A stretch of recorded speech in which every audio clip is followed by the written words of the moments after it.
Ama naming makapangyarihan sa lahat, sinasamba po kita sa lahat ng oras.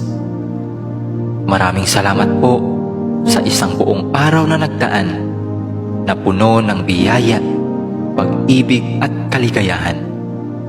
Salamat din po sa mga pagsubok at mumunting mga luha na dumating sa aking buhay, na alam ko pong siya po ninyong paalala sa akin na kayo po ay Diyos na buhay.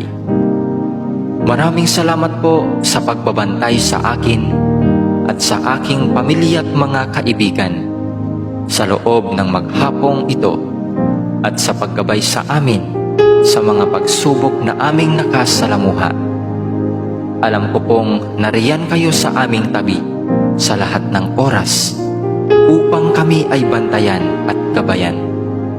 Nagpapasalamat din po ako sa mga aral na aking natutunan sa inyo sa buong maghapong nakalipas. Ang lahat po ng ito ay aariin kong kayamanan at pipiliting isabuhay hanggang ako po'y may hininga. Panginoon ko't Diyos ko, patawarin naman po ninyo ako sa mga pagkakasalang nagawa ko, at sana'y mabigyan pa ninyo ako ng panahon upang makapagbagong buhay. Ako po'y nagsisisi sa aking mga pagsalangsang sa inyong mga utos.